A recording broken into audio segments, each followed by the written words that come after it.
Hi, this is Wake and you are watching my channel. तो भाई चालू करते हैं वापस से अपनी सीरीज पे। और सीरीज बन रही थी कौन सी? फाइनेंशियल अकाउंटिंग की। ठीक है, चाहे आप सेमेस्टर 1 में हो, मतलब चाहे आप बीकॉम प्रोग्राम में हो, चाहे आप बीकॉम ऑनर्स में, आपके लिए सीरीज एप्लीकेबल होनी चाहिए। बस आपका सेमेस्टर कौन सा होना चाहिए? 1। ठीक है, चलो करते हैं। अच्छा, आगे वाली सीरीज के लिए बन सकती है, फिलहाल तो कुछ नहीं। चलो आज करने वाले भाई chapter number 8 accounting for branch and departments, यानी अकाउंटिंग करनी है हमें ब्रांच के लिए और डिपार्टमेंट्स के लिए। इसके पहले हम और भी वीडियो बना चुके हैं, लगभग 2 वीडियो बन चुकी है इस चैप्टर की। अगर आपने नहीं देखी है तो डिस्क्रिप्शन के अंदर लिंक है, फटाफट से जाइए और देख के आइए। ठीक है, हाँ जी, पहले से 2 वीडियो बना चुका हूँ। हमने सीखा था सर ब्रांच के बारे में कि जो ब्रांच होती है वो क्या होती है। आपको बताया था मैंने, ब्रांच 2 तरह की होती है, एक तो इनलैंड और एक होती है फॉरेन ब्रांच। इनलैंड जो ब्रांच है उसके 2 पार्ट्स होते हैं, एक होता है डिपार्टमेंट मतलब कि डिपेंडेंट ब्रांच, और एक होता है इंडिपेंडेंट ब्रांच, है ना। चलिए, हम डिपेंडेंट ब्रांच सीख रहे थे। डिपेंडेंट ब्रांच के अंदर आपको पता है क्या बोलते हैं, 3 तरीके से अकाउंट्स बनते हैं। पहला होता है डेटर सिस्टम, दूसरा होता है स्टॉक एंड डेटर सिस्टम, और तीसरा होता है फाइनल अकाउंट्स। तो आज हम करेंगे भाई डेटर सिस्टम का लास्ट टॉपिक, और आज ही चालू कर देंगे भाई स्टॉक एंड डेटर सिस्टम भी। मतलब एक क्वेश्चन करवाऊंगा जिसको मैं सॉल्व करवाऊंगा आपको डेटर मेथड के हिसाब से और स्टॉक एंड डेटर दोनों मेथड के हिसाब से। ठीक है, स्टॉक एंड डेटर मेथड दोनों के हिसाब से सीखेंगे। तो आज ही खत्म हो जाएगा डेटर मेथड भी और स्टॉक एंड डेटर मेथड भी। सिंपल ना, एक ही क्वेश्चन है, वही क्वेश्चन हम करेंगे डेटर मेथड के हिसाब से और उसी क्वेश्चन को हम करेंगे स्टॉक एंड डेटर मेथड के हिसाब से। Simple sir. चलिए, तो आज का टॉपिक चालू करने से पहले एक छोटा सा काम कर लेते हैं सर। लास्ट जो मैंने वीडियो डाली थी उसके अंदर बच्चों को 2 चीजों में डाउट आया था, वो 2 प्रॉब्लम सॉल्व कर लेते हैं। सबसे पहली चीज तो सर, एक तो कॉस्ट प्राइस और इनवॉइस प्राइस निकालने में, दूसरी चीज क्या बोलते हैं, टोटल सेल्स निकालने में। ठीक है, हाँ जी, बस एक छोटा सा कंसेप्ट था जो समझाने में दिक्कत हो गई थी, मतलब बच्चों को समझ में नहीं आया था, निकाल लेते एक बार। तो आपको पता है टोटल सेल कैसे निकलती है? टोटल सेल का फॉर्मूला होता है सर कैश सेल। पहली बार करवा रहा हूं मैं। हाँ जी, कैश सेल्स प्लस में क्रेडिट सेल। जो भी माल आपने कैश में बेचा उसको, और जो भी माल आपने उधार बेचा है, क्रेडिट में बेचा है, उसको जोड़ दोगे तो आपको पता चल जाएगा टोटल सेल कितनी है। ठीक है, चलिए, तो टोटल सेल निकालने के लिए हमें ये सब चीजें करनी पड़ेगी। तो कैश सेल कितना दे रखा है, जो देख रखा है कैश सेल जो है 64% है टोटल सेल का। तो मैं लिख देता हूँ, ये है 64%, वो भी किसका? टोटल सेल का। सिंपल। और जब भी परसेंटेज यहां से हटाएंगे तो अपॉन में क्या आ जाएगा? 100। ये तो आपको पता ही होगा, परसेंटेज हटाने के बाद अपॉन में 100 आता है। प्लस में क्रेडिट सेल, और क्रेडिट सेल कितनी देखी आपको? 45,000। क्वेश्चन वाले के हिसाब से, मेरे हिसाब से नहीं है। ठीक है सर, चलो अब क्या करते हैं, कोई बच्चे यहाँ पे गलती कर रहे हैं कि 100 को आप इधर लेके जा रहे हो। सर 100 तुरंत नहीं जाएगा उधर, आपको दिख रहा है यहाँ पे ये पूरी डिजिट है, इक्वल में ये पूरी डिजिट है। अगर यहाँ पे भी 100 होता तब मैं दोनों में से कॉमन लेके उधर भेज देता, लेकिन अभी ऐसा कुछ है नहीं। तो फिलहाल हमको दिख रहा है टोटल सेल यहाँ पे भी है, टोटल सेल यहाँ पे भी है, लेकिन यहाँ पे टोटल सेल वाला कंसेप्ट है ही नहीं कुछ। तो इसको यहीं पे रख दो। बस ये पूरी डिजिट जो यहाँ पे प्लस हो रही है इसके साथ इधर ले आएंगे, और ये इधर आके क्या हो जाएगी? माइनस। यानी कि ये पूरा पूरा इधर प्लस से इधर आ रहा है माइनस होने के लिए, यानी कि यहाँ पे बच गया टोटल सेल, और ये आ गया माइनस होने के लिए पूरा पूरा। तो क्या हो गया? 64 अपॉन में 100 मल्टीप्लाई में टोटल सेल। ये देखो, इधर जो प्लस हो रहा था ये पूरा पूरा इधर ले आ रहा हूं मैं, इक्वल टू के इस साइड, और ये आ गया माइनस होने के लिए। चलिए, इक्वल टू में आ गया 4 5 और 000। सिंपल। चलिए, अब देखिए यहाँ पे ये चीज वैल्यू लिखी हुई है, ये वैल्यू, लेकिन इसके नीचे तो कुछ है ही नहीं। यहाँ पे जो 100 लिखा हुआ है ना इसके नीचे, लेकिन इसके नीचे कुछ है ही नहीं। तो इसको कैसे सॉल्व करें सर? इन दोनों का एलसीएम लिया जाता है। तो दोनों का जब आप एलसीएम लोगे, यानी कि 1 का और 100 का, तो आपका एलसीएम आ जाएगा 100। सिंपल। आपका एलसीएम क्या गया? 100। अब नीचे वाले से इसको डिवाइड करना है, ऊपर वाले से मल्टीप्लाई, यानी नीचे वाले से 100 को डिवाइड करेंगे तो 100 आ गया, 100 को ऊपर वाले से मल्टीप्लाई करेंगे तो ये आ जाएगा 100 टोटल सेल। माइनस में नीचे वाले को इससे डिवाइड करेंगे, 100 से 100 को डिवाइड किया, 1 आया, 1 को ऊपर वाले से मल्टीप्लाई करेंगे तो ये 64 का 1 जा 64 ही रहेगा, तो 64 total cell. Simple. Equal to में 45,000। चलिए, तो 100 टोटल सेल में से 64 टोटल सेल गए तो कितना बच गया भाई? ये बच गया आपके लिए 36 टोटल सेल, अपॉन में नीचे 100 बचा हुई है। चलिए, इक्वल टू में 45,000। अब ये जो है 36 सॉरी 100 यहाँ पे डिवाइड है, उधर जाके क्या हो जाएगा? मल्टीप्लाई। 36 यहाँ पे मल्टीप्लाई है, उधर जाके क्या हो जाएगा? डिवाइड। यानी मैं इसको लिख सकता हूँ कुछ इस तरीके से, टोटल सेल इक्वल टू में 45,000 अपॉन में 36 मल्टीप्लाई में 100। ये इधर डिवाइड था, इधर आके मल्टीप्लाई हो गया 100, और 36 यहाँ पे मल्टीप्लाई था, इधर आके डिवाइड हो जाएगा। सिंपल। चलिए, अब बस आपको डिवाइड करना है और सॉल्व करना है। 36 के डिवाइड करेंगे किसको भाई? 45,000 को। एक सेकेंड भाई। हाँ जी, तो एक बार सॉल्व कर लेते भाई। तो 45,000 डिवाइड बाय 36 आपका आ गया ये 1250। ठीक है, अच्छा और मल्टीप्लाई में 100 कर देंगे तो 2 जीरो और लग जाएगी, यानी कि आपका आ गया टोटल सेल की वैल्यू। ठीक है भाई, जिसमें से अच्छा अब अगर आपको कैश सेल निकालना हो तो सिंपल ही है सर। कैश सेल क्या था, देखो किसी भी तरीके से, या तो टोटल सेल आपको निकल चुकी है ना, इसका 64% निकाल लो, या फिर आपको पता ही है फॉर्मूला, टोटल सेल किसके बराबर होती है, कैश सेल प्लस में क्रेडिट सेल, तो इससे निकाल लो। जैसे कि टोटल सेल बराबर में कैश सेल प्लस में क्रेडिट सेल, और टोटल सेल हमने अभी भी निकाली 1,25,000, ठीक है, और कैश सेल हमको निकालनी है अभी अभी, और क्रेडिट सेल हमको दे रखी है 45,000, ठीक है। अभी ये इधर जाके माइनस हो जाएगा फिर दोबारा, तो 1,25,000 माइनस में 45,000 बराबर में कैश सेल आ जाएगा, ठीक है। तो 1,25,000 में से 45 जाएंगे तो कितना बच गया, 80,000, तो 80,000 आ गया आपका कैश सेल, जिसको हमने जो डेटर अकाउंट बनाया था उसके अंदर वैल्यू पुट करी थी, याद है, स्टॉक एंड डेटर मेथड, मतलब जब हमने स्टॉक एंड डेटर मेथड निकाला था वहां पे हमने 80,000 की वैल्यू पुट करी थी, और जब हमने कैश अकाउंट भी बनाया था वहां पे भी हमने ये वैल्यू पुट करी थी, तो आप आराम से सॉल्व कर लोगे, ठीक है भाई। ये एक कंसेप्ट था आपको जो समझाना था, एक बार देख लो वीडियो बन रही है ठीक से नहीं बन रही, चलिए दिखाई तो सब दे रहा है ना, बहुत अच्छे, कीप इट अप। अगला कंसेप्ट भाई, शुक्र है, तो अगला कंसेप्ट समझाना है सर। अगला कंसेप्ट कौन सा है, कॉस्ट प्राइस और इनवॉइस प्राइस, है ना। कॉस्ट प्राइस क्या होता है और इनवॉइस प्राइस क्या होता है, सर आपको मैंने बताया था पिछली बार में कि कॉस्ट मतलब जितने में आपने वो सामान बनाया, ठीक, लेकिन आप चाहते हो, मान लो आपने कोई सामान 100 रुपए में बनाया है, तो आप चाहते हो ब्रांच वाले को थोड़ा सा बढ़ा के प्राइस बताएं, यानी कि इनवॉइस प्राइस जो है वो थोड़ा सा बढ़ाया होना चाहिए। क्या लिख रहा हूं, हाँ जी, इनवॉइस प्राइस जो है थोड़ा सा ज्यादा हो, यानी आपका 150 रुपए हो इनवॉइस प्राइस आप चाहते हो, ठीक है, यानी कि आपने इसके अंदर कुछ एडिशनल प्राइस जोड़ दिया, जितना आप प्रॉफिट कमाना चाहते हो उस प्राइस को हम बोलते हैं लोडिंग। तो कॉस्ट के अंदर जब आप लोडिंग जोड़ देते हो तब आपको क्या बन जाता है, वो इनवॉइस प्राइस बन जाता है, ठीक है सर। तो समझिए, आपको कुछ कंसेप्ट बोलेगा और दूसरी चीज आपको निकालने के लिए दे देगा, बस ज्यादा कुछ टेंशन वाली बात है नहीं, ठीक है। इसको निकालने के लिए दो तरीके हैं, एक तो आप दिमाग लगा के कर सकते हो सॉल्व, और एक आप टेबल बना के सॉल्व कर सकते हो। राम राम दादी, राम राम, ठीक है, हाँ ठीक, सब मिल रहा है दादी, पढ़ा दो अभी बाद में बात करना, ठीक, हाँ जी शुक्र है। चलिए, तो आपको कॉस्ट प्राइस दे रखा है, लोडिंग आपको दे रखा है, मतलब लोडिंग मतलब क्वेश्चन क्या है, दो तरीके से आप सॉल्व कर सकते हो, एक क्वेश्चन है सिंपल सा, उसी को दो तरीके से आप सॉल्व कर लोगे। किस तरीके से सॉल्व होगा समझिए ध्यान से। एज्यूम कर लेते हैं सर हम क्या चीज, कि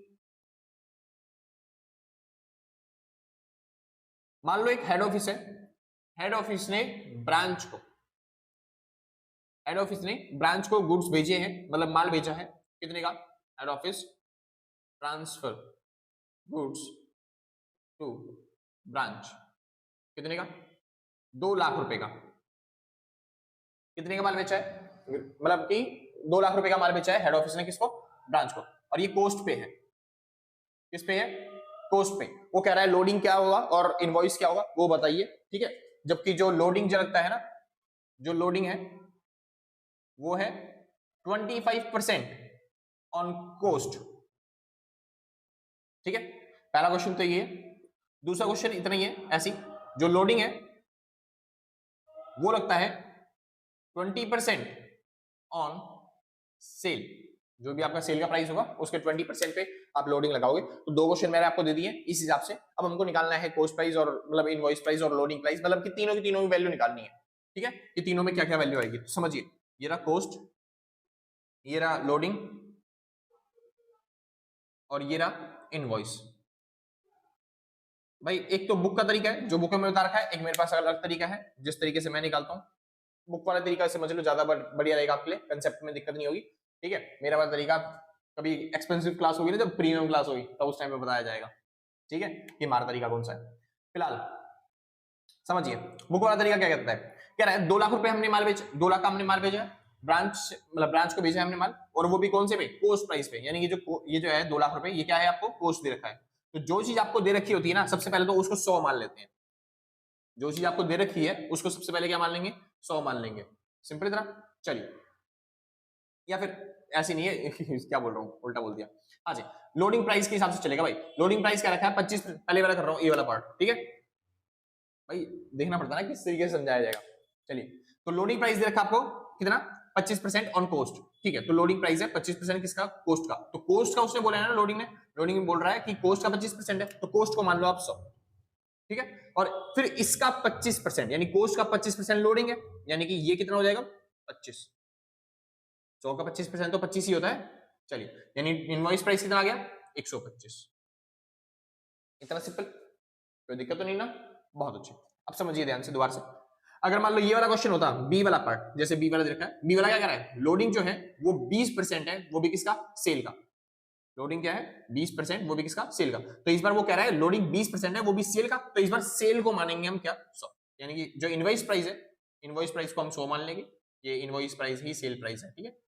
चलिए, तो इनवॉइस प्राइस को हम 100 मान लेंगे इस वाले क्वेश्चन में, इस वाले में। तो सेल का 20% क्या है ना, अब सेल का 20% है, मतलब इनवॉइस प्राइस का 20%, तो इसका 20% क्या होगा, 100 का 20% तो 20 ही होता है। चलिए 20। अब खुद सोचो, जो इनवॉइस प्राइस है वो निकलता कैसे है, कोस्ट प्लस में लोडिंग करके, कोस्ट प्लस में लोडिंग करके, तब इन दोनों जोड़ के 100 आया होगा। तो यहाँ पे कितना होगा कोस्ट प्राइस हमारा, जब ये 20 है तो 100 में से 20 गए 80। सिंपल है, बस ये मेन इक्वेशन आपको बनानी सीखनी थी। जैसे आपने इक्वेशन बनानी सीख ली, बाकी क्वेश्चन तो आराम से रख दी, सारा क्वेश्चन है हो जाएगा आपका। इतना समझ में आ गया ना कैसे किया मैंने, बस मेरे को इस स्टेटमेंट के हिसाब से आपको देखना है कि क्या चीज है। वो कह रहा है लोडिंग का 25% है, सॉरी लोडिंग जो है 25% है कोस्ट का, तो कोस्ट को 100 मान लो, कोस्ट को 100 माना, लोडिंग आपका 25 हो गया, और वहां पे इनवॉइस प्राइस पुट कर दिया आपने, ठीक है। अच्छा, वो अगर क्या रहा है कि लोडिंग जो है 20% है सेल का, तो सेल को 100 मान लो, मतलब इनवॉइस प्राइस को 100 मान लो, और उसके बाद 20% ये रहा, तो इसमें से 20 गिराया तो 80 आ गया। एक और क्वेश्चन कर लेते हैं सर आपके हिसाब से, ठीक है। एक और क्वेश्चन क्या बोलते हैं, लोडिंग इज 30% ऑफ इनवॉइस, जो इनवॉइस का है 30% है लोडिंग, तो क्या माना जाएगा सर, समझिए इनवॉइस प्राइस क्या है, उस दे रखा है ना, देखो लोडिंग जो है 30% है इनवॉइस का, तो इनवॉइस को 100 मान लो, तो इनवॉइस को हम 100 मान लेंगे यहाँ पे, और लोडिंग कितना है 30%, तो 30% हो गया इसका, ठीक है। तो इसका 30% हो गया, एक सेकंड, नहीं नहीं नहीं नहीं नहीं नहीं नहीं, हाँ सही है सही। तो इसका 30% कितना हो गया 30, तो 30 आ गया लोडिंग हमारा, तो इसमें से 30 गया तो कितना बच गया 70%, मतलब 70, ठीक है भाई। बस इस तरीके से, मतलब जो भी उसने बोल रखा है लोडिंग इसका इतना % है, तो उसको 100 मान लेंगे। दूसरी चीज लोडिंग जो होगी आपकी वही बन जाएगी, और बाकी प्लस माइनस करके आप निकाल सकते हो। अगर वो बोलता है इनवॉइस मतलब कोस्ट का है तो कोस्ट को 100 मानना, अगर वो बोलता है सेलिंग प्राइस का या फिर इनवॉइस प्राइस का है तो इनवॉइस प्राइस को आप 100 मान लोगे, उसके हिसाब से ये हो गया सिंपल। अब देखिए मेन आपको निकालना क्या है, जैसे यहाँ पे कोस्ट था 2 लाख रुपए, कोस्ट थी 2 लाख रुपए, यानी कोस्ट आपको दे रखी है ना, और जो भी चीज आपको निकालनी है, जैसे कोस्ट से आपको इनवॉइस निकालनी है, तो कैसे निकालोगे, देखो पहला क्वेश्चन के हिसाब से कर रहा हूँ, 2 लाख रुपए कॉस्ट थी ना, तो जो भी आपको दे रखा है उसको ऊपर लिखो, 2 लाख रुपए कॉस्ट थी, मैंने उसको ऊपर लिख दिया, जो भी आपको दे रखा है, कॉस्ट 2 लाख रुपए दे रखी थी, और इस इक्वेशन के हिसाब से हमको ये कॉस्ट दे रखी है, तो कॉस्ट दे रखी है मतलब ये हमने लिख दी 2 लाख रुपए कॉस्ट। अब कॉस्ट जो दे रखी है 2 लाख रुपए, उसके नीचे कॉस्ट वाला प्राइस कितना है 100, तो यहाँ पे लिखेंगे 100, मल्टीप्लाई में हमको जो निकालना है, अगर हमको लोडिंग निकालना है तो मल्टीप्लाई में लिख देंगे हम 25 लोडिंग, और अगर हमको इनवॉइस निकालना है तो मल्टीप्लाई में लिख देंगे हम 125, इनवॉइस प्राइस आ जाएगा, सिंपल इतना। हाँ जी, जैसे कि बात करते हैं, अरे इसको ऐसे कर लेना, ठीक है भाई, 2 0 से 2 से कट गई 2000, 2000 गुणा में 25 कितना हो गया भाई, 25 दूनी 50, यानी कि हो गया 50, अरे 125 है ना, 125 गुणा कितना हो गया 250, 250 और 3 0 भाई, तो ये हो गया हमारा 125 से मल्टीप्लाई करने पे 2,50,000, मतलब कि अगर कोस्ट हुई 2 लाख, जैसे कि क्वेश्चन बोल रखा है कि कोस्ट हमारी कितनी है 2 लाख, तो 125 के हिसाब से ये कितना हो जाएगा 2,50,000, और लोडिंग कितना आ जाएगा 2 लाख से 2,50,000 आ गया, यानी कि 50,000 आपका आ गया लोडिंग। लोडिंग नहीं निकालना ना, तो इस बार भाई लोडिंग करना, लोडिंग निकालना है ना 25 से मल्टीप्लाई, 25 से मल्टीप्लाई करेंगे तो यहाँ पे आ जाएगा खाली 50,000, तो 50,000 आपका लोडिंग आ गया। समझ में आया नहीं आया, समझ में एक बार समझो, मैं कह रहा हूँ इसका बी पार्ट कर लेते हैं। बी पार्ट 2 लाख रुपए है, वो भी कोस्ट प्राइस, तो हम लिखेंगे 2 लाख रुपए कोस्ट प्राइस, तो कोस्ट प्राइस दे रखा है, तो बी पार्ट में कोस्ट कितना है हमारा 80, तो इसको 80 से डिवाइड करना है, मल्टीप्लाई किससे करना है भाई, मल्टीप्लाई किससे करना है, हमको जो निकालना है उससे मल्टीप्लाई कर दो, जैसे हमको लोडिंग निकालना है तो 20 से मल्टीप्लाई करेंगे, ठीक है, और हमको अगर इनवॉइस निकालना है तो 100 से मल्टीप्लाई करेंगे। पहले इसको कर लेते हैं भाई, 20 से मल्टीप्लाई, यानी कि 2 से कट गया 4 पे, और 4 से इसको काट दिया 2 लाख को, कितना हो गया 4 से 2 लाख को काटा, ये फिर से हो गया भाई 50,000, तो लोडिंग आपका आ गया 50,000, यानी कि अगर ये 2 लाख है तो ये हो जाएगा 50,000, और फिर उसके बाद ये कितना हो जाएगा भाई जोड़ के, यानी कि 2,50,000। अगर आप पैसे नहीं निकालना चाहते तो यहाँ पे 100 लिख देना, समझ में? तब भी आप निकाल सकते हो, जैसे कि 100 से करोगे तो फिर यहाँ पे 5 आ जाएगा और 50 गुना में 5 2.5 लाख, तो हो गया 2.5 लाख रुपए। समझ में? हाँ जी, एक बार और कर लेते हैं सर। अगर आपको यहाँ पे 2 लाख की जगह कोस्ट की जगह अगर यहाँ पे इनवॉइस दिया होता, फिर भैया अगर यहाँ पे कोस्ट की जगह इनवॉइस दिया तो कोई दिक्कत नहीं, इनवॉइस दे रखा है कोई बात नहीं, आप लिखोगे 2 लाख ऊपर ही, मतलब ऊपर 2 लाख आ जाएगा, लेकिन इस बार आपको इनवॉइस दे रखा है तो सी पार्ट कर लेते हैं, ठीक है। इनवॉइस दे रखा है आपको 2 लाख रुपए, इनवॉइस दे रखा है 2 लाख रुपए, तो इनवॉइस का प्राइस देखो कितना था, इनवॉइस का प्राइस 100 है, तो नीचे हम लिखेंगे 100 और आपको जो चीज निकालनी है वो लिखो। जैसे यहाँ पे 2 लाख तो इनवॉइस दे दिया इन्होंने, ठीक। आपको लोडिंग निकालना है तो लोडिंग लिख दो, कोस्ट दिखाना है तो कोस्ट का लिख दो। लोडिंग निकालना है 30 है तो 30 से मल्टीप्लाई, और कोस्ट निकालना होगा तो 70 से मल्टीप्लाई करेंगे बस, 2 0 से 2 0 उठ गई, तो 3 2 6 यानी कि 4 5 0 1 2 3 4 5 यानी कि आ गया 6 लाख रुपए, तो यहाँ पे आ जाएगा 6 लाख रुपए। अगर आपको सॉरी इधर नहीं इधर, एक सेकंड भाई 2 0 कर दी थी ना, कुछ ज्यादा जीरो लगा दी मैंने, ठीक। ये 2 लाख था ना, 2 0 से 2 0 उठ गई और 2 3 6 और 3 1 4 4 जीरो लगेंगे भाई, ठीक है। तो ये हो गया आपका कितना 60,000 रुपए, तो लोडिंग कितना आ गया आपका 60,000 रुपए। और अगर आपको वो निकालना है कोस्ट प्राइस तो 70 से मल्टीप्लाई कर दो, 70 से मल्टीप्लाई तो 7 दूनी 14, तो 3 2 5 3 1 4 4 जीरो और लग जाएंगी, ठीक है भाई, यानी कि 1,40,000। सिंपल, कोई दिक्कत तो नहीं ना भाई? हाँ जी, सेम इसी तरीके से आपको पढ़ना है, कोई डाउट? चलिए सर, तो यहाँ पे आपने लोडिंग और इनवॉइस प्राइस निकालना सीख लिया। आगे चलते हैं फिर मेन क्वेश्चन पे, अपने जो हमारा मेन क्वेश्चन है उस पे। चलिए इसको मिटा देता हूं मैं फटाफट से।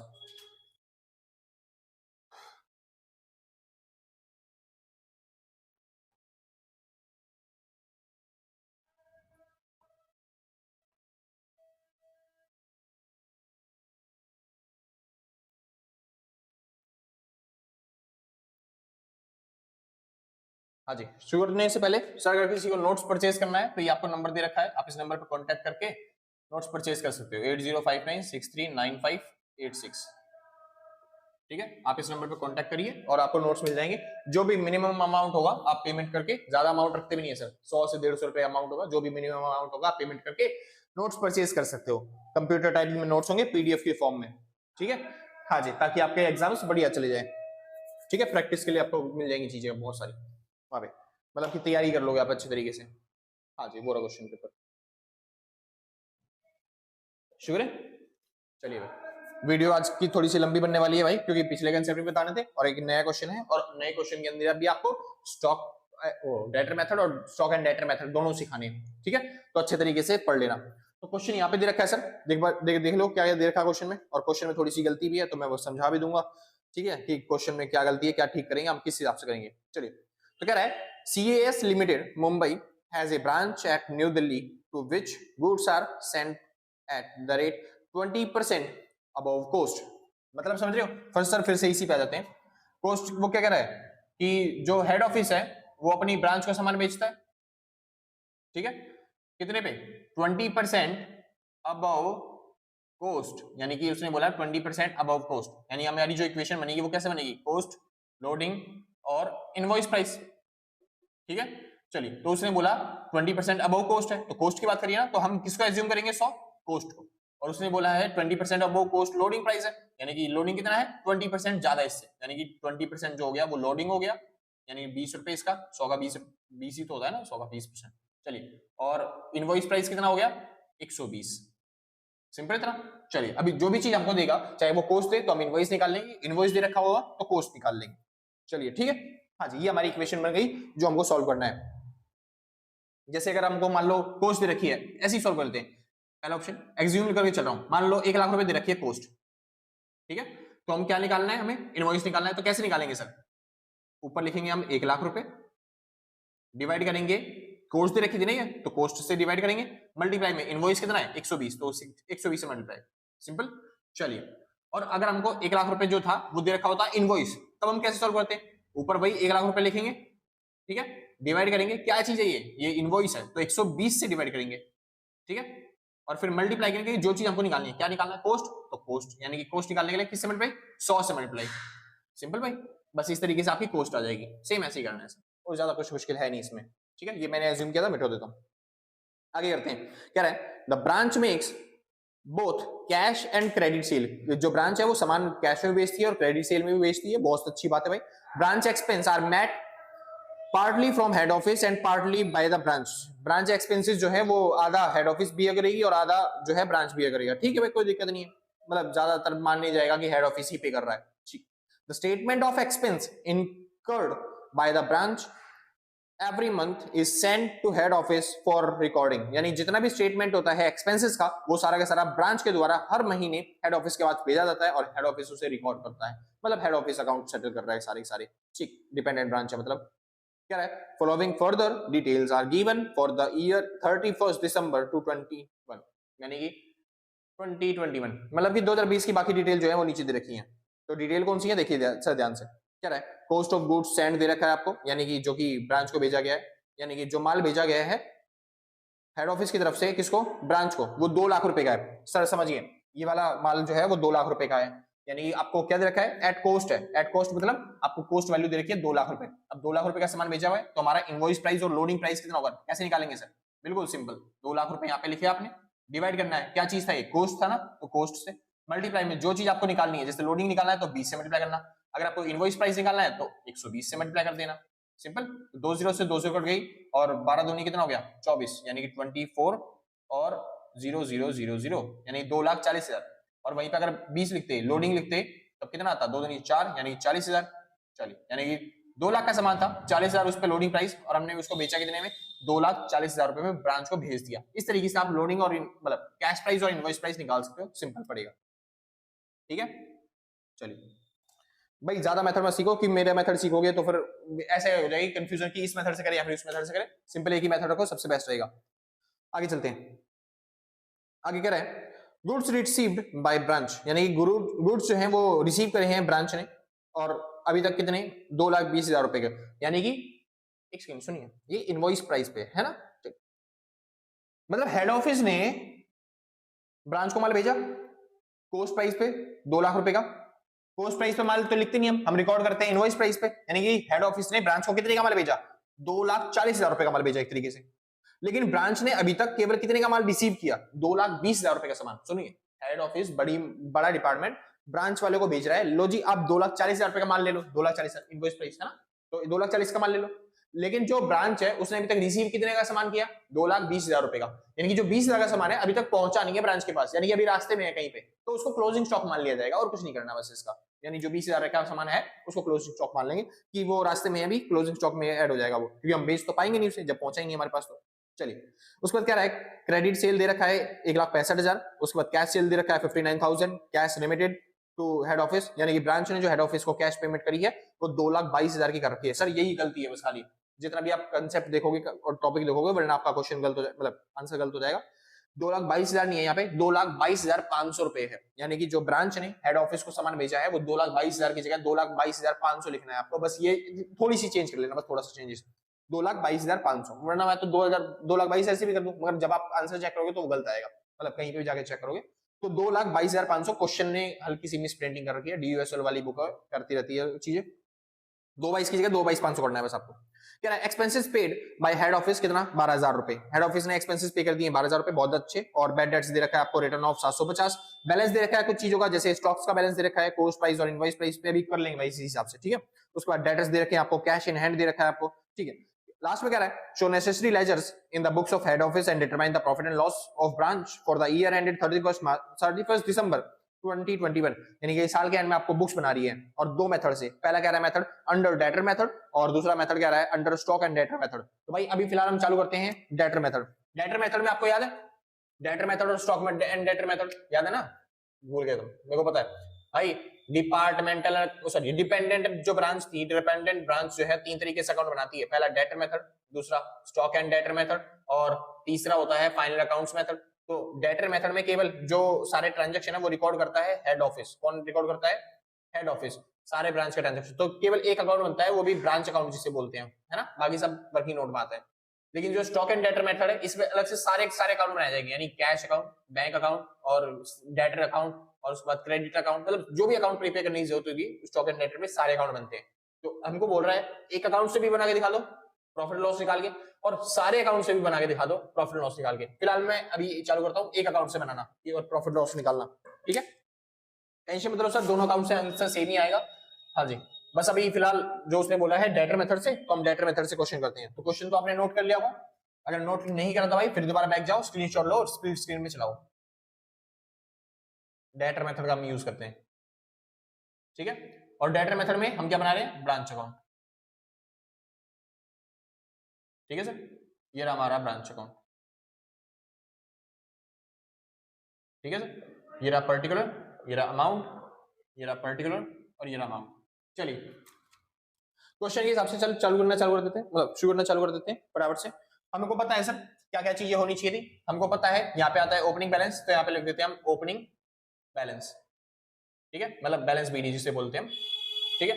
और बैलेंस बीडी कितना दे रखा है आपको, तीन चीजों का। पहली चीज दे रखी है स्टॉक्स, स्टॉक कितने हैं भाई, ये 25,000 का स्टॉक है सर, तो 25,000 का स्टॉक मतलब वो ये दे रखा है आपको कोस्ट प्राइस पे, है ना। तो कोस्ट प्राइस मतलब ये 25,000 दे रखा है, हमको निकालना है इनवॉइस प्राइस, क्योंकि यहाँ पे सारी ट्रांजेक्शन इनवॉइस प्राइस पे होते हैं। तो हम क्या करेंगे, 25,000 डिवाइड बाय 100, हमको क्या निकालना है, इनवॉइस प्राइस, या फिर लोडिंग मान लो, लोडिंग निकाल लेते हैं। तो 20 से मल्टीप्लाई कर देंगे, 2 जीरो से 2 जीरो कट जाएगी, बचेगी यहाँ पे 1 जीरो, तो 25 दूनी कितना हो गया 50, ठीक है। 25 दूनी 50 हो गया, और यहाँ पे कितनी जीरो होगी, 2 जीरो, यानी 5,000 आपका लोडिंग प्राइस हो गया, यानी कि 30,000 का आपका हो गया इनवॉइस, ठीक है भाई। चलिए तो हमारे पास माल है 30,000 रुपए का ओपनिंग स्टॉक, और ओपनिंग स्टॉक 30,000 का है, तो यहाँ पे लिख देंगे हम stock reserve. Stock reserve account में लोडिंग का प्राइस कितना, 5,000 रुपए ओपनिंग स्टॉक का, ठीक है। तो ये स्टार्ट लगा देता हूँ इस पे कि मैंने इसका लोडिंग यहाँ पे उतार दिया, ठीक है, पहला पहला। चलिए इसका स्टोरी का हो गया लोडिंग। उसके बाद डेटर्स, सर डेटर्स, तो ओपनिंग डेटर्स दे रखे हैं आपको कितना, 32,750, तो 32,750। उसके बाद आपको दे रखा है कैश इन हैंड, तो ये कैश इन हैंड है कितने का, 5,000 रुपए का। ये सारा हो गया ओपनिंग बैलेंस। अब करते हैं closing balance. Sir closing balance भी बहुत सिंपल है, यहाँ पे आ जाएगा आपका क्लोजिंग बैलेंस में क्या लिखते हैं, हाँ जी बैलेंस सीडी। तो बैलेंस सीडी में पहली चीज आपको क्या लिखनी है, स्टॉक्स, और वो स्टॉक्स इनवॉइस पे होने चाहिए, तो इनवॉइस पे है, हाँ जी इनवॉइस पे है। लेकिन एक चीज और सर गलती हो जाएगी वरना, याद से, याद है, बताओ ना बताओ, बता ही देता हूँ, सुनिए। स्टार्टिंग में पहली लाइन लिखी हुई थी sir, cost of goods sent to branch, यानी कि हेड ऑफिस ने ब्रांच को माल भेजा है, वो भी कितने रुपए का माल भेजा था उन्होंने, 2 लाख का, ठीक है, 2 लाख का सामान भेजा है। तो उस पर लोडिंग लगी हुई थी 40,000 रुपए, यानी कि हमारा जो इनवॉइस आया था वो 2,40,000 रुपए आया था। इतना से याद है ना, अभी अभी तो करके गए थे, इसी से पहले यही तो लिखा हुआ था, हाँ जी। तो 2 लाख का माल हेड ऑफिस ने ब्रांच को भेजा कि माल बेचो जाओ, ठीक है। तो 2 लाख के सामान पे लोडिंग लगा के 2,40,000 में माल भेजा उन्होंने, यानी कि हम इस अमाउंट को यहाँ पे लिखते हैं भाई, गुड्स सेंट टू ब्रांच में, है ना। यानी कि हेड ऑफिस ने ब्रांच को भेजा माल कितने का, 2,40,000 का, ये एक चीज आती है। और इसी का स्टॉक रिजर्व यहाँ पे भी आ जाता है, स्टॉक रिजर्व, ठीक है। ये स्टार्ट लगा देता हूं मैं, दूसरा पॉइंट है ये, दूसरे का स्टॉक रिजर्व ये रहा, जो कि कितना रहेगा, कितना था स्टॉक रिजर्व, 40,000, लोडिंग प्राइस ना, तो ये रहा 40,000। अब समझो 2,40,000 रुपए का हेड ऑफिस ने ब्रांच को माल भेजा, लेकिन ब्रांच को माल कितने का रिसीव हुआ, बस खाली 2,20,000 रुपए का, यानी कि 20,000 रुपए का सामान अभी भी रास्ते में ही था। और मैंने बोला था वो अमाउंट कहां पे जुड़ेगा, क्लोजिंग स्टॉक के अंदर। तो क्लोजिंग स्टॉक ऑलरेडी आपको दे रखा है 28,000 रुपए, ठीक है। उसके अंदर हम जो माल इन ट्रांजिट है, जिसको बोलते हैं गुड्स इन ट्रांजिट, यानी 20,000 रुपए का वो सामान और जोड़ देंगे, ठीक है सर। यानी टोटल सामान हमारे पास कितना हो गया, ये हो गया 48,000 का, 48,000 का। और ये जो 48,000 रुपए है ये क्या है, ये है इनवॉइस प्राइस, यानी कि अगर ये इनवॉइस प्राइस है 48,000 रुपए, तो भैया इस पे लोडिंग कितना होगा, क्योंकि जब हम क्लोजिंग स्टॉक लिखेंगे तो इसका लोडिंग यहाँ पे भी तो उतारना पड़ेगा ना। जैसे इनका ओपनिंग स्टॉक का लोडिंग यहाँ पे उतारा, जैसे इसका क्लोजिंग स्टॉक का लोडिंग इस साइड। चलिए इसका लोडिंग निकालते हैं सर, तो हो गया 48,000, इसको डिवाइड करेंगे किससे, वही जो स्टेटमेंट है मेन उससे, यानी कि 120 से डिवाइड करना है, और मल्टीप्लाई कैसे करेंगे, मल्टीप्लाई कर देंगे हम 20 से, क्योंकि हमें लोडिंग निकालना है बस खाली। तो 0 से 0 हो गया, और किससे काटेंगे, 12 के पार्ट से, 12 12 हो जा 48, 48 और 2 जीरो, 2 जीरो 4 दूनी 8, ये हो गया 8 और 3 जीरो, यानी 8,000 लोडिंग है, यानी कॉस्ट प्राइस पड़ गई 40,000 रुपए, ठीक है सर। तो 48 का यहाँ पे आ जाएगा स्टॉक रिजर्व, कितना, हाँ जी ये तीसरे की लोडिंग है, ठीक है, तीसरे की लोडिंग इस जगह पे कितनी, 8,000 रुपए, समझिए। ओपनिंग स्टॉक लिख दिया मैंने, क्लोजिंग स्टॉक, अच्छा क्लोजिंग स्टॉक बाकी रह गया भाई, डेटर्स रह गया, डेटर्स, डेटर्स कितने के हैं, 26,000 रुपए के, उसके बाद आपको दे रखा है कैश इन हैंड, तो ये रहा कैश कितने का, 2500 रुपए का, ठीक है। चलिए, तो हमने ओपनिंग स्टॉक लिख दिया, क्लोजिंग स्टॉक लिख दिया, और उनके हमने लोडिंग उतार दी। अब ओपनिंग स्टॉक क्लोजिंग स्टॉक के बाद हमको बस 3 चीजें लिखनी है। पहली चीज, हेड ऑफिस ने जो माल भेजा है किसको, ब्रांच को, यानी कि सामान क्या लिखना था हमें, हेड ऑफिस ये था, ब्रांच ये रहा। हमको यहाँ से यहाँ पे क्या देते हैं, एक तो गुड्स दे रहे हैं और उसके बाद कुछ एक्सपेंसेस पे कर रहे हैं, ये दोनों चीज लिखनी होती है। और ये इसको जो देता है रेमेडी, वो रेमेडी लिखनी है। चलिए, तो ये 3 एंट्री करनी है बस खाली। और हमने जो हेड ऑफिस ने गुड्स भेजा वो तो हमने लिख दिया, उसका लोडिंग भी उतार दिया। अब हमको लिखना है एक्सपेंस, तो यहाँ पे लिख देंगे हम बाय में, सॉरी 2 में बैंक अकाउंट, हेड ऑफिस जो भी एक्सपेंस पे कर रहा है। तो देखिए कितने एक्सपेंस पे कर रहा है, देखो लिखा हुआ है साफ साफ, expenses paid by head office, जो कि थे 12,000 रुपए। तो एक्सपेंसेस 12,000 रुपए पे कर रहे हैं किसने, हेड ऑफिस। चलिए, इसके बाद बस लास्ट चीज रेमेडी, यानी कि ब्रांच जो माल बेचेगा वो सारा का सारा पैसा हेड ऑफिस को मिलेगा। तो बस यहाँ पे लिख देंगे बाय में रेमेडी, ठीक है। यानी कि और माल जो बेचेगा वो कैश में बेच सकता है और वो क्रेडिट में भी बेच सकता है, कैश में भी और धार में, दोनों में भी जा सकता है सामान।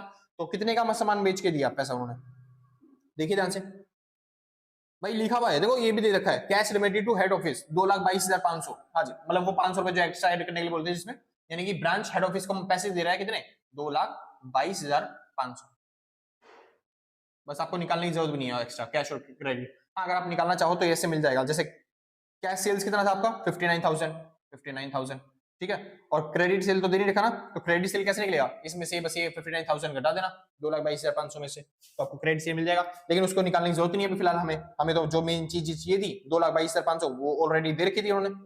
अगर वो ना देता तो मैं कैश और क्रेडिट को करके निकालता, है ना भाई। तो 2,22,500 और माइनस में कितना, 59,000, तो 59,000 कर देंगे, तो ये आ गया भाई 163,500। ये हमारा क्रेडिट सेल है, यानी कि डेटर हमारे इतने के बनेंगे, ठीक है भाई। चलिए, फिलहाल और कुछ रह गया यहाँ पे भाई, 1 2 3 तीनों चीजें हो चुकी है ना, बस भाई क्वेश्चन खत्म हो गया, इतना ही था क्वेश्चन। अब इसका निकाल लेते हैं एक बार प्रॉफिट और लॉस, और आपका क्वेश्चन पूरा पूरा खत्म, कंप्लीट, गजब, जहर भैया, मजा सा आ गया, इतना छोटा क्वेश्चन। नहीं सर, अभी इसका दूसरा पार्ट भी रह रहा है ना, स्टॉक एंड डेटर मेथड से भी करना है इसी क्वेश्चन को, तो एक बार टोटल कर लेते हैं इनका। तो ये हो गया पहली चीज 5,000 प्लस में 40,000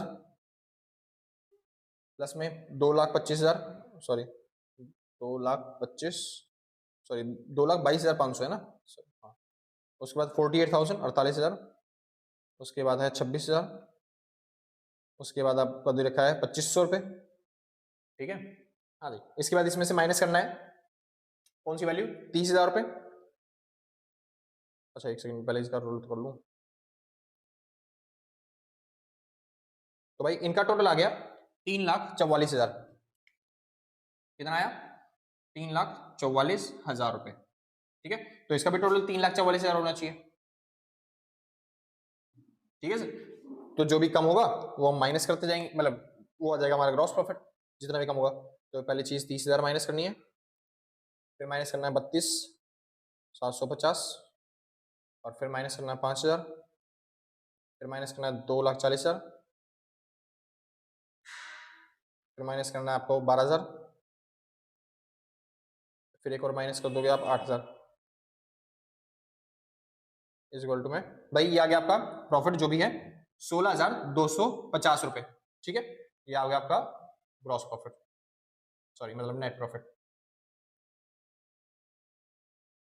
क्या लिख रहा हूं मैं, हाँ जी, तुम्हें प्रॉफिट एंड लॉस अकाउंट, अरे नेट प्रॉफिट वैसे तुम्हें नेट प्रॉफिट, ठीक है सर। 2,22,000 मतलब 16,250 आपका हो गया नेट प्रॉफिट, और यहाँ पे क्वेश्चन हो गया आपका खत्म। जो भी आपको नेट प्रॉफिट निकालना था पीएनएल अकाउंट में जो ट्रांसफर करना था वो ये रहा प्रॉफिट, सिंपल सर। बस ऐसे क्वेश्चन था, करना क्या होता है, बस ओपनिंग बैलेंस लिखना है, क्लोजिंग बैलेंस लिखना है, और उसके बाद उनके जो भी वो होते हैं, क्या होते हैं, रिजर्व होते हैं, मतलब कि जो लोडिंग चार्जेस होते हैं उसको लिख देना है, उसका लोडिंग इधर आएगा, इसका लोडिंग उधर जाएगा, बस इतना हमने किया, ठीक है। तो ओपनिंग बैलेंस का स्टॉक का लोडिंग ये रहा, दूसरा जो हमने माल बेचा उसका लोडिंग ये रहा, और जो इसका लोडिंग था वो इस साइड आ गया, सिंपल। उसके बाद 3 चीजें आपको देखनी होती है, गुड्स जो भी हमने बेचे हैं, जैसे कि ये रहा 2,40,000 का माल बेचा है, ठीक है। उसके बाद एक्सपेंसेस आपको ऐड करने हैं, और तीसरी चीज जो इन्होंने पैसा कमा के उसको वापस भेजा है, तो वो ये रहा 2,22,500। इसको निकालने की जरूरत नहीं थी, केवल ये दे रखा था आपको सीधा अमाउंट, आप कर दोगे सॉल्व, सिंपल सर। ये हो गया आपका डेटर मेथड खत्म। अब इसको चालू करते हैं इसी क्वेश्चन को हम स्टॉक एंड डेटर मेथड से, ठीक है सर। जिसने नोट कर लिया फटाफट से नोट करो, फिर उसके बाद आगे चलते हैं, आंसर यही आएगा चाहे कोई सी मेथड से करो, सिंपल। चलिए, मेरे हिसाब से भाई ये भी क्लियर हो गया होगा आपका, कॉस्ट प्राइस और इनवॉइस प्राइस क्या होता है और कैसे वैल्यू करते हैं, और पिछला कंसेप्ट भी क्लियर हो गए होंगे, ठीक है। हाँ जी, पोज करता हूँ फिर मैं फटाफट, करना चालू कर दो, मतलब नोट करना। हाँ भाई श्योर है, चलिए फिर तो सर टॉपिक पाते हैं अपने। तो अब हम करने वाले भाई वही क्वेश्चन है जो हमको पहले दे रखा था, बस इस बार करना है हमें स्टॉक और डाटा मेथड से। ठीक है, क्वेश्चन वही है, सब चीज वही है, बस स्टॉक और डाटा मेथड है। तो स्टॉक और डाटा मेथड में जो ब्रांच अकाउंट हम पहले बनाते थे ना, ये वाला ब्रांच अकाउंट, हाँ जी, यही ब्रांच अकाउंट करना है, लेकिन इसके साथ साथ और भी अकाउंट जो है वो हमको प्रिपेयर करके चलने हैं, मतलब कि सारे सारे अकाउंट जो है हमें ही बनाने ब्रांच के हिसाब से। हम केवल ऐसे नहीं करेंगे खाली ब्रांच अकाउंट बना दिया, जैसे पहले डाटा मेथड में था खाली ब्रांच अकाउंट बनाना है, बाकी सब ठीक है चलता है, वर्किंग नोट में बना सकते हो, लेकिन ये वाला मेन में बनेगा। चालू करते हैं। सबसे पहले ब्रांच का स्टॉक अकाउंट। तो ब्रांच के स्टॉक अकाउंट में सारे ट्रांजैक्शन किससे होंगे, स्टॉक के। तो देखिए ओपनिंग स्टॉक और क्लोजिंग स्टॉक दे रखा होगा कहीं ना कहीं आपको। हाँ जी, तो लिख देते हैं बराबर से, मेरा स्टॉक अकाउंट, ये रहा हमारा स्टॉक अकाउंट। ठीक है, तो स्टॉक्स कितना दे रखा था, अच्छा ये कॉस्ट पे था ना, तो हमें तो इनवाइस पे लिखना था। तो ओपनिंग स्टॉक है 30,000 रुपए, और क्लोजिंग स्टॉक जो है वो कितने का है, 28,000 रुपए का। ठीक है, अब आपको याद होगा ब्रांच ने, मतलब कि हेड ऑफिस ने ब्रांच को सामान भेजा भी था, यानी कि गुड्स सेंड टू ब्रांच। कितने का सामान भेजा था, ब्रांच ने सामान भेजा था 2,40,000 रुपए का, तो 2,40,000 का सामान बेचा था। ठीक है, जिसमें से ब्रांच तक पहुंचा था खाली 2,20 का सामान, यानी कि क्लोजिंग स्टॉक और बढ़ गया होगा, है ना, यानी कि जिसको हम बोलते थे गुड्स इन ट्रांजिट। रास्ते में सामान था, कितने का सामान था, 20,000 रुपए का सामान रास्ते में था, 20 के। ठीक है भाई, इसके अलावा और कोई स्टॉक्स का ट्रांजेक्शन हुआ था, और कुछ हुआ था, अरे हाँ माल बेचा भी तो है ना, तो ये परचेज वाला हो गया एंट्री। अब ये सेल वाली, तो माल बेचा है तो हमने सेल किया हुआ, बाय में क्या बोलते हैं, कैश में बेचा हुआ, और बाय में क्रेडिट बेचा हुआ, मतलब हमारे सन्डी डेटर्स बन गए हो कुछ। ठीक है, तो कैश में कितने का सामान बेचा था हमने, 59,000 का, और हमने, एक सेकंड में,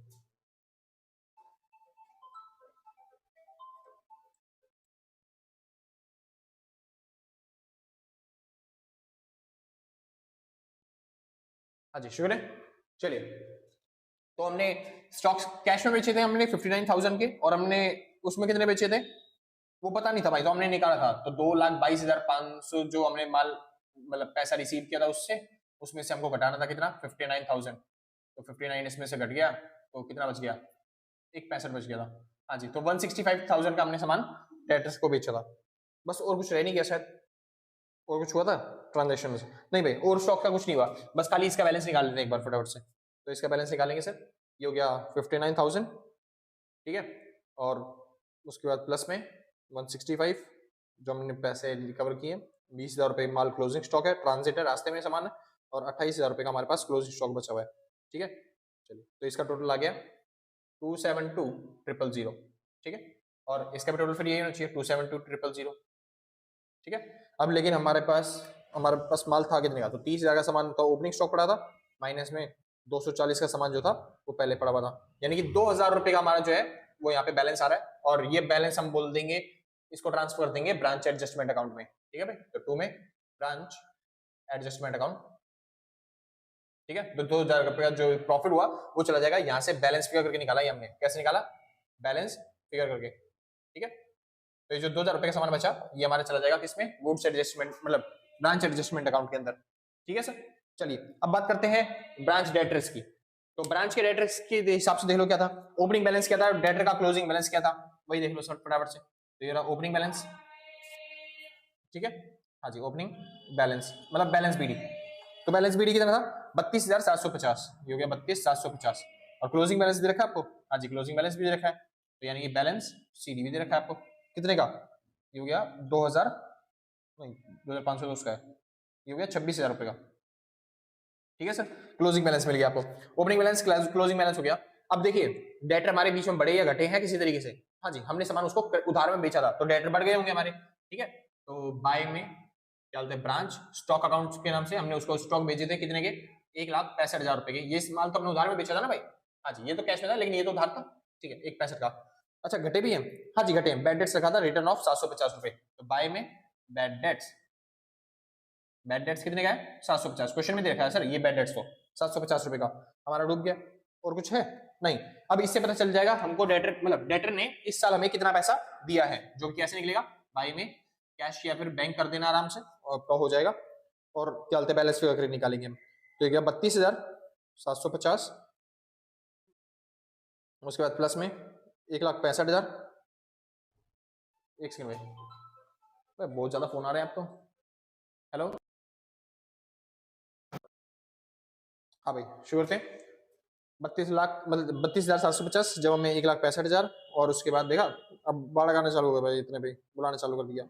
टाइम ही मिलता ही नहीं है जल्दी से, तो तुम्हारी वीडियो टुकड़ों में बनाता हूँ और उसके बाद काट काट के डालेंगे। हाँ जी, तो ये कैश का बैलेंस आ गया 171,000। ठीक है भाई। अरे इसका टोटल करके बहुत सारा माइनस कर दिया हमने, तो इसमें कितना टोटल हो गया ये, क्योंकि 7 6 7 8 9 1 और उसके बाद 750। ठीक है भाई। हाँ जी, इसका भी होगा 197,750। और इसका ये बैलेंस आ गया। मैंने कैसे निकाला कैश का बैलेंस, बैलेंस फिगर करके, यानी कि इतना पैसा डेटर्स ने हमें कैश में दे दिया, और इसको हम यूज करेंगे यहाँ पे जब ब्रांच का कैश अकाउंट बनाएंगे। ब्रांच का कैश अकाउंट क्या बनाएंगे, अभी बना देते हैं सर। ब्रांच का कैश अकाउंट, कैश का क्या हिसाब किताब रखा हमने। ठीक है, चलिए। तो ब्रांच का कैश अकाउंट का ओपनिंग बैलेंस दे रखा आपको, तो हो गया आपका बैलेंस बीडी। और कितना दे रखा है आपको, ये दे रखा है आपको 5,000 रुपए। क्लोजिंग बैलेंस दे रखा है, यानी कि बैलेंस सीडी, जो कि कितना दे रखा है 2,500 रुपए। बैलेंस सीडी हो गया। अब उसके बाद देखिए कैश का कोई ट्रांजेक्शन हुआ है बीच में, हाँ जी, हमने माल बेचा है तो पैसा आया हुआ, तो क्या बोलते हैं, टू में कहां से आया पैसा, बाय में ब्रांच स्टॉक अकाउंट से, क्योंकि हमने कैश में बेचा था माल कितना 59,000 का, और हमने उधार भी बेचा था कुछ माल, तो डेटर से भी हमें पैसा मिला कितना 171,000 इतना। ठीक है, बाय में सन्ड्री डेटर्स अकाउंट, मतलब branch debtor account, sorry branch debtor account. ठीक है, अच्छा, तो हमें इतना पैसा मिला। इसके बाद क्या हमने कुछ पेमेंट करी है, कुछ पेमेंट करी है, कैश में कुछ पेमेंट करी हो, हाँ जी, हमने पेमेंट करी है। और हमने देखो ध्यान से लिखा हुआ है उसमें कि 12,000 रुपए expense paid by head office, head office ने 12,000 रुपए का एक्सपेंस पे किया है। अब यहाँ पे एक्सपेंस करिए तो बाय में ब्रांच एक्सपेंस के नाम से आ जाएगा। कितने रुपए पेमेंट करी है 12,000 रुपए। अब ये पेमेंट ब्रांच ने करी है, लेकिन ये पैसे हेड ऑफिस ने तो दिए होंगे इसे, तो इसको मिला भी होगा। तो टू में क्या बोलते हैं, बाय में मतलब टू में गुड्स स्टैंड टू ब्रांच, मतलब इस तरीके से, मतलब की कॉन्ट्रा एंट्री हो जाएगी 12,000 रुपए की आपकी। ये कौन सी एंट्री है, कॉन्ट्रा एंट्री, क्योंकि ये एक्सपेंस क्या है, ये ब्रांच ने एक्सपेंस किया है, मतलब ब्रांच ने खर्चा दिया है। मान लेता हूं मैं कि ब्रांच के पास से पैसे गए हैं 12,000 रुपए, लेकिन ये 12,000 रुपए हेड ऑफिस ने दिए भी तो थे। हेड ऑफिस ने इसको जब दिए हैं पैसे, तो फिर इसके पास आएगा ना पैसा, तो 12,000 रुपए इसके पास आए और 12,000 रुपए इसके पास से गए। चलिए, उसके बाद इसने खुद ने मतलब खुद ने कितने एक्सपेंस किए वो तो पता ही नहीं अभी फिलहाल। ठीक है, वो तो निकाल लेंगे हम। और उसके बाद और कोई पेमेंट है जो इसने करी है, हाँ इसने उसको दिया है मतलब हेड ऑफिस को, तो ये हो गया बाय में goods send to branch account, यानी कि कितने रुपए पेमेंट करी है, पैसा प्रॉफिट कमा के सारा का सारा पैसा इसने किसको भेजा था, ब्रांच को, हेड ऑफिस को ही तो भेजा था ना ब्रांच ने। तो कितना पैसा भेजा था याद है कुछ, अरे ये दे रखा है कितना, cash remitted to head office, यानी कैश हेड ऑफिस को जो भेजा था 2,22,500 रुपए। ठीक है, तो इसने पैसे कमा के सारा का सारा 2,22,000 रुपए ब्रांच को भेजे थे। और कुछ है क्या, इतना खर्चा ही हो गया, इतनी पेमेंट रिसीव किया, इसके अलावा भाई और कुछ नहीं है इसके अंदर। ठीक है, चलिए तो इसका बैलेंस कर लेते हैं। इसका बैलेंस आ जाएगा हमारा जो भी बैलेंस है। ठीक है, तो कितना हो गया, हाँ जी, पहले 120 मतलब 12,000 सॉरी, प्लस में 2,22,500, प्लस में 2,500, माइनस में 5,000, माइनस में 59,000, माइनस में 1,71,000, माइनस में 12,000, भाई 10,000 रुपए। और ये माइनस का है, मतलब कि हमारी कौन सी वैल्यू ज्यादा है, ये वाली साइड ज्यादा है, मतलब ये वाली साइड ज्यादा है। बाय में ब्रांच एक्सपेंस मतलब एडजस्टमेंट अकाउंट।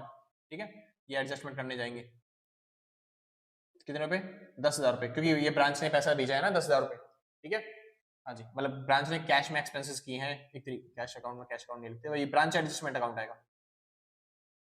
ठीक है, कि ये बैलेंस पे करके निकाला हमने कि ये जो है ब्रांच ने एक्सपेंस किए हैं जो कि हेड ऑफिस को पे करने चाहिए थे, तो इसका बैलेंस फिगर 2,000, इसका बैलेंस फिगर इतना आया, इसका बैलेंस फिगर ये रहा 10,000 रुपए। ठीक है, अब चलते हैं सर ब्रांच एडजस्टमेंट अकाउंट। अब ब्रांच एडजस्टमेंट अकाउंट कौन सा है, कुछ ज्यादा है नहीं, वो जो लोडिंग और अनलोडिंग वाला ट्रांजेक्शन थे वो सारे के सारे इसमें आएंगे। फिलहाल तो ब्रांच एडजस्टमेंट से बस ये उतारना है, ये ब्रांच एडजस्टमेंट में नहीं जाएगा, ये भी ब्रांच एडजस्टमेंट नहीं जाएगा, ये तो कैश की पेमेंट है ना जो कि ब्रांच अकाउंट में जाएगी। ठीक है, तो ब्रांच अकाउंट में करेंगे इसको जो भी करना है। फिलहाल इसका कर लेते हैं सर, एक सेकंड भाई।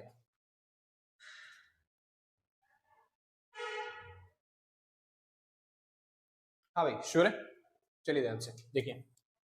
तो भाई हम कर रहे थे branch adjustment account. Branch adjustment में बस खाली लोडिंग और अनलोडिंग की ट्रांजेक्शन करने हैं। याद है अपने लोडिंग भी जो किया था और अनलोडिंग किया था।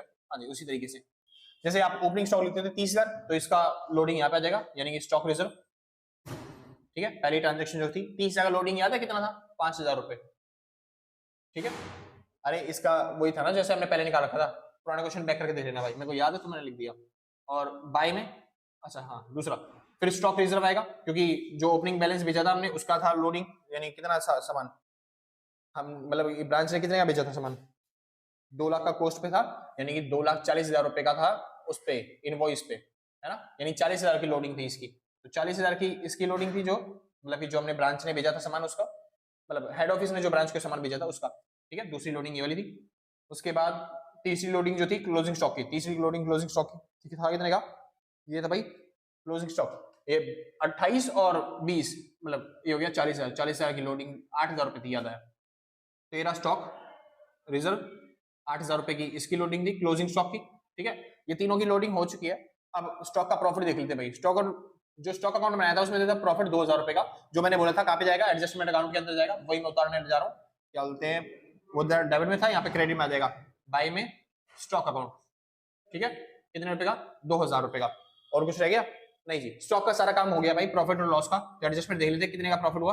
40 का, ये 40 5 45 और 46 47, 47,000 रुपए का इधर था प्रॉफिट। 47 में से 8 गए तो बच गया 39,000, है ना। तो ये आ गया 39,000 और 39,000, यानी कि ये क्या बन गया हमारा बैलेंस फिगर, क्योंकि हमने क्या निकाल दिए? Gross profit. ये आ गया ग्रॉस प्रॉफिट। ठीक है, तो 2 में ग्रॉस प्रॉफिट हमारा निकल के आ गया 39,000। अब 39,000 जो ग्रॉस प्रॉफिट है ये यूज किया जाएगा ब्रांच अकाउंट में। तो ब्रांच अकाउंट में हमारा ग्रॉस प्रॉफिट कितना आया? 39,000।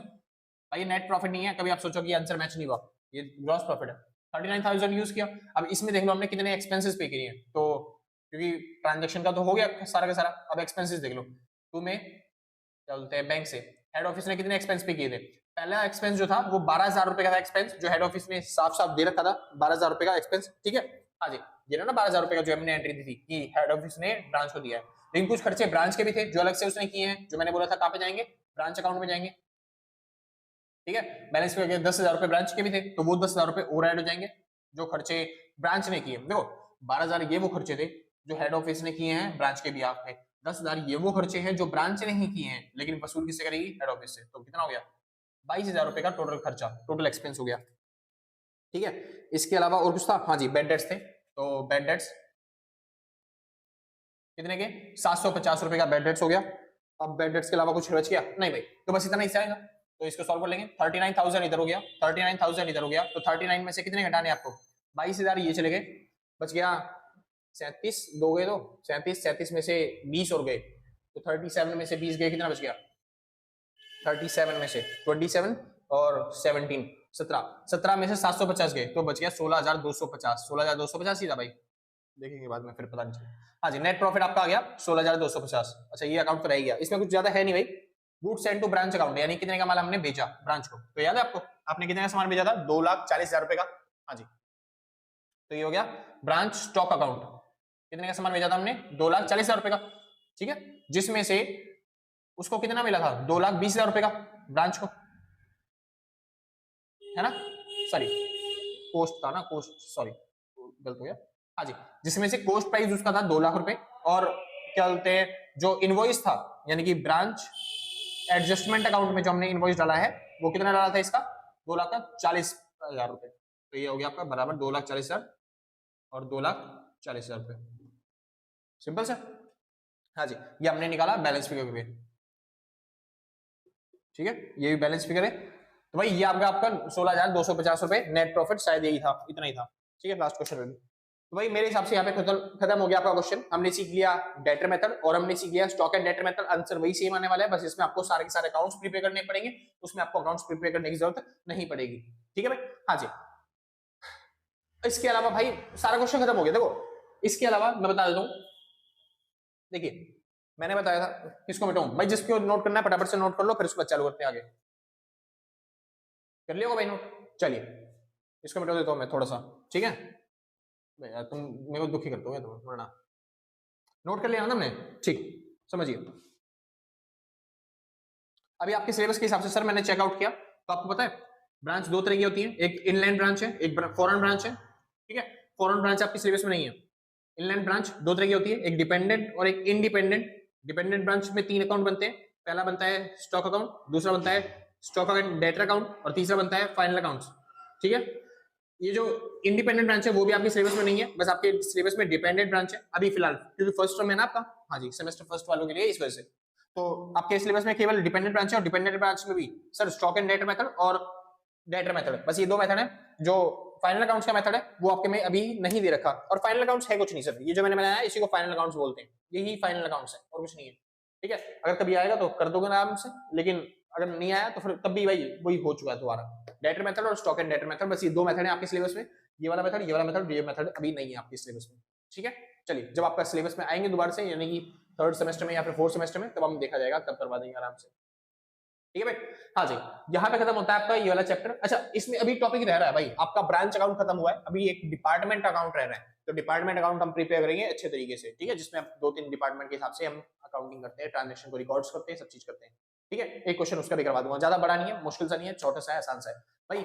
और ये ब्रांच अकाउंट इंपॉर्टेंट है, क्योंकि ब्रांच के क्वेश्चन पक्का पक्का है, गारंटीड है, मैं लिख के दूं कहीं पे कि पक्का आएगा आपके एग्जाम्स में, ब्रांच अकाउंटिंग के क्वेश्चन आपको देखने को मिल जाएंगे, ठीक है सर। हाँ जी, तो आप पक्का तैयारी कर लो सर, मैंने अच्छे तरीके से प्रिपरेशन करवा दी है, ठीक है। आप इसमें से कंप्लीट कर लोगे तो आपका हो जाएगा पूरा पूरा, इससे ज्यादा बाहर से कुछ नहीं आएगा, ठीक है भाई। हाँ जी, और कोई डाउट है तो नीचे कमेंट में कर देना, ठीक है। और बस ठीक है, अगर आपको वीडियो अच्छी लगी तो लाइक से सब्सक्राइब करके पक्का जाना, और अगर आपने पहले से कर रखा है तो सच बता रहा हूँ, दिल से, कलेजे से, कुर्दों से, फेफड़ों से, शरीर के अंग अंग से थैंक यू आपको। और अगर आपने पहले तक नहीं कर रखा, कोई बात नहीं, आराम से कर दिया, कोई आफत नहीं आ रही है, हम भी यहीं पे, आप भी यहीं पे मिलते हैं आपके एग्जाम के बाद, ठीक है। जिसको नोट्स परचेज करने हैं इस नंबर पे कांटेक्ट करके नोट्स परचेज कर लेना, ठीक है। बाकी ऑल सेट, ठीक है भाई। हाँ जी, तो डिस्क्रिप्शन में मेरा खुद का चैनल दे रखा होगा विवेक मिश्रा इकोनॉमिक्स के नाम से, और मेरे भाई का चैनल दे रखा होगा, अगर आप मेरे चैनल पे वीडियो देख रहे हो तो एक्सप्लेन के नाम से, दोनों चैनल को सब्सक्राइब कर लेना, आपकी बड़ी मेहरबानी होगी, और कुछ चाहिए नहीं आपको, ठीक है। तो ब्रांच हो गया खत्म, डिपार्टमेंट चालू होगा, उसके बाद चालू करेंगे अगला चैप्टर, जो कि लास्ट चैप्टर होगा आपके सिलेबस का, ठीक है। चलिए, तो आज सिलेबस तो नहीं, मिलते हैं कल सेम टाइम सेम जगह अगले, और टाटा बाय बाय।